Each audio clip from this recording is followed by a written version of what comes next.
Well, it's Saturday morning, and I've just finished work on Saturday Superstore, and one of the guests is Renee from Allo Allo, alias Gorden Kaye. Gorden, thanks for spending the time talking to us this morning. Oh, you are very welcome, Jamie. It is nice to be here and nice to talk to your listeners. Well, as you may remember, Renee, of course, or Gorden Kaye, as everyone will know him, is from Allo Allo. Gorden, how did you first start getting into entertainment? Well, I suppose one of the early starts that I had, oddly enough, coincidentally, because of this program that you're doing, it was with Hospital Broadcasts in Huddersfield. A friend of mine was working for them, and at that time, the people that did the record programs were quite old. They were from the British Lions, and they were all in their 60s. So the kind of records they were playing with Catherine Ferrier and Over the Wings of a Dove and things like that. And there was in Huddersfield a TB hospital in which there were quite a lot of young people, a lot of teenagers and people in their early 20s. And so this other guy and myself used to go around the hospital itself and ask for record requests, and then we'd liven the programs up a bit. And about that time, in the early 60s, we're talking 20, 23 years ago now, a lot of pop people used to come to Huddersfield to appear at the local ABC cinema there. People like Cliff Richard and Dusty Springfield and Del Shannon and people like that. I suppose the best one that I remember were the Beatles. I mean, the Liverpool Sound and all that, and of course they were the kingpins of that. So it was a great honour at that time, but I look back on it now, it was a marvellous thing to do, to actually be for about half an hour talking to the four of them, the four mopheads from Liverpool. How did you go about actually getting to meet these people? I mean, I found it very hard actually finding someone. I mean, you've taken the time to stop and talk to me. How did you actually approach these people to get interviews? Well, of course, you know that they're coming because it's advertised well ahead, so you get in touch with their management. In fact, we wrote after Brian Epstein and said, would you mind if we interviewed them when they came? And we got a very nice letter back. And they said, yes, it'd be okay, turn up at the stage door at this particular time, you'll be given a pass and sent through. And they fulfilled their promise, and as I said, they made themselves available. It was a fun interview. I was very, very nervous and not very confident and asking really the weirdest, daftest questions, but they were very nice. They helped me through it, and it was a lively interview, and I still have it on tape. It's a treasured possession, isn't it? Yeah, I'm sure it must be. This is going to be my treasured possession. Now, what was the next step from... Yeah, I hope so. What was the next step from hospital radio? What did you go on to there? I mean, was that the time when you decided you wanted to work in the entertainment full-time? Well, I was very shy when I was younger, very, very introverted, and at least with the hospital broadcast, nobody could see you, really. You know, you were behind a microphone talking to people, and they couldn't see you blushing or making a fool of yourself.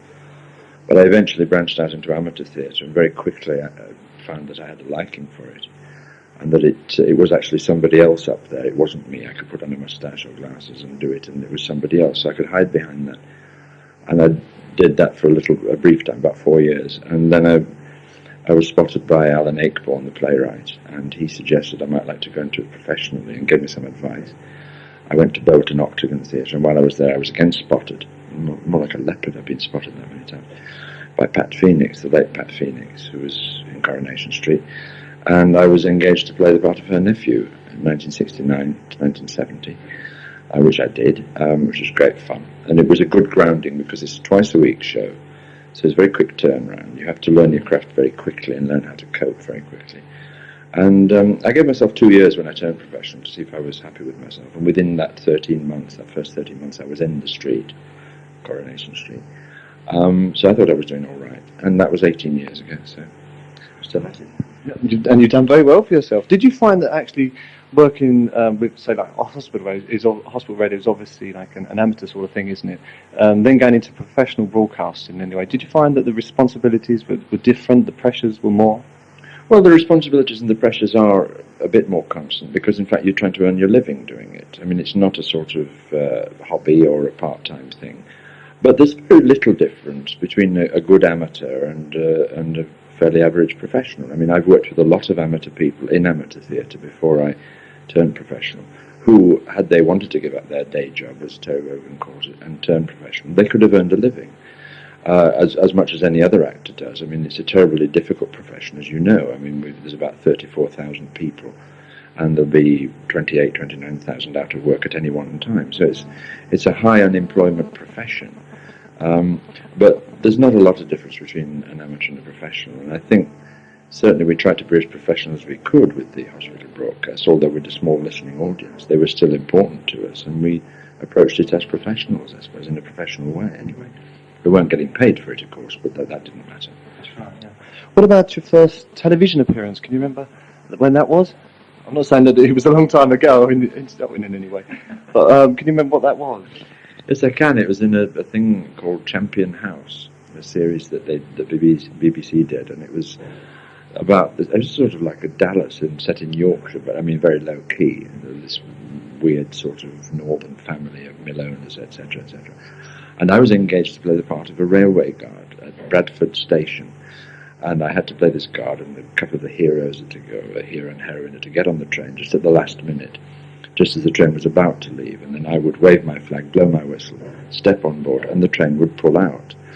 And we had to do it twice. The first week we did it, the BBC had got a real train, so they could move it up and down the platform as they wished and do as many retakes as they wanted. And we did it and got it in the can and sent it off to the labs, and they made a mess of it. So the Beeb couldn't afford to get another train for the next week, and they got all the shots they really wanted, except the departing of the train. So they engaged me to go back again, decked me up as a guard again. Various people, members of the public, asking me what platform the train for Blackpool left on and things like that. Well, I didn't know. And then we came to do it, and we had to do it on a real train that was really leaving for London. And the first stop after Bradford was certainly Wakefield, which is some 40 miles away.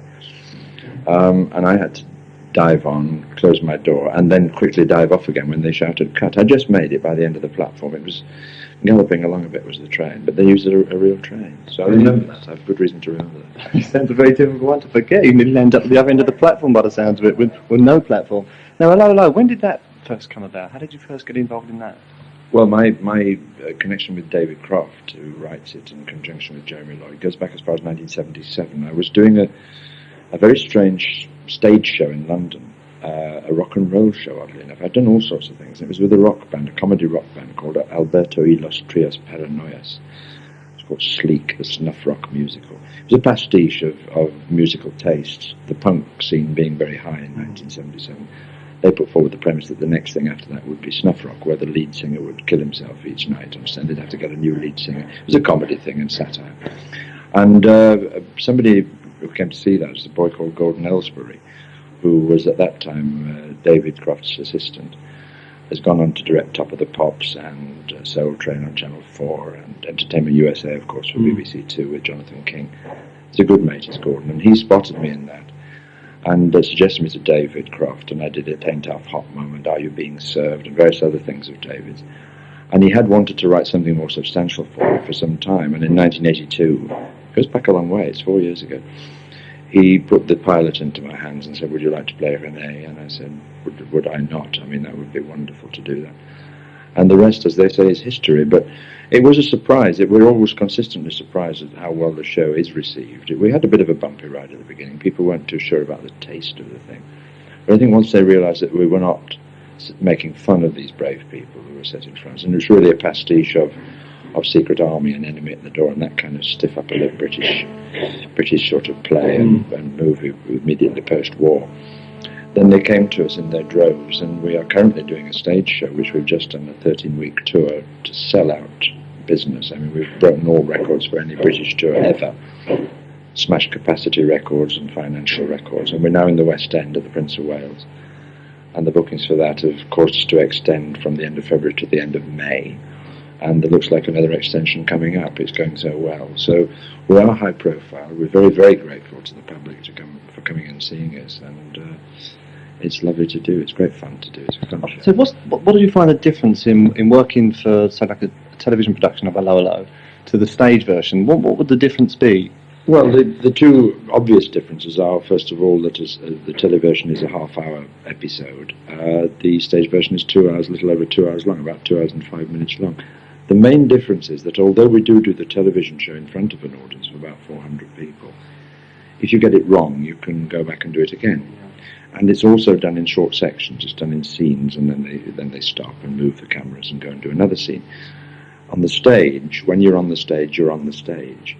I know that sounds odd, but in television you can be in the cafe, but if they're photographing the colonel and the captain at the table, they can't see what I might be doing behind the bar. That doesn't mean to say you stop acting, but it does mean that you're not under pressure. But when you're on the stage, when that curtain goes up, everybody who is in that frame, that picture frame, that proscenium arch frame, has to be doing something, but not to be doing something to distract from where the focus of attention has to be. So that is one of the most important things that you have to remember. Do you find that the audience reaction, obviously, from, say, in the studio is different to in the theatre? Do they react differently? They don't react differently, but the fact is that, as I say, we're 400 people in the studio, and we have had on the tour up to 2,500 in the theatre, so the reaction is the same, but louder. The stage show is a little broader. I say that advisedly. There's a couple of set pieces which we probably wouldn't be able to get away with on national television because of the time of night that we go out. But that's not to say that it's filthy. It is just a little bit sort of frolicsome. Do you find working in front of the cameras perhaps nervous, if you are nervous at all, more nerve-wracking than perhaps working in front of a great big audience in the theatre? Well, not really. The nerves come the same. I mean, the day that I don't get nervous before a performance, I should probably give it up. I do get nervous in a studio because you know that at the end of the night, okay, you're doing it for 400 people there, but at the end of the day, they're going to put it into a sealed can until the series goes out. But when it does go out, then maybe 16, 17 million people are going to see it. So you want it to be right. It is popular. It's a popular show, and we want it to remain so. We don't want to slip. We don't want to start getting complacent about it and saying, oh, we can do this on the top of our heads, you know. We work hard, and we hope that it pays off. We hope that the audience continue to support us and enjoy what we do. But there is a slight responsibility there, because I have a very big part, obviously. It means that I've got more pressure than perhaps some of the others. And I've got to drive the show. I mean, I don't consider myself, I will say this, I don't consider myself the star of the show, but it's a sort of anchor point around which the other loonies can revolve. And I've got to drive that show through, and it's the same with the stage show. I mean, I'm never off. I've got about 11 minutes out of the 2 hours off stage.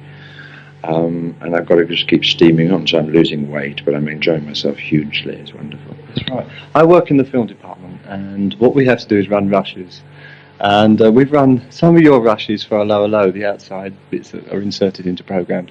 And it just looks like one barrel of laughs all the time with the different reactions from people, especially if something goes wrong. Do you find, obviously, I suppose it must be like a family sort of atmosphere working on the show, or... Well, I think this is one of David Croft's great strengths, is the casting, that he puts people together that have a good chemistry, and we do enjoy working with each other. And as I say, we've just been away for 3 months, and that is a tough test of your friendship between your fellow actors.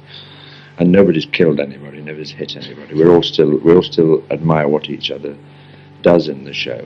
But, you know, to go out into the wilds of Norfolk at 8 o'clock on an April morning when it's slightly drizzling and bitterly cold, and you may be because you've just come out of the way that it's filmed. I mean, you might be doing a scene in the cafe, and then you have to run outside into the backyard.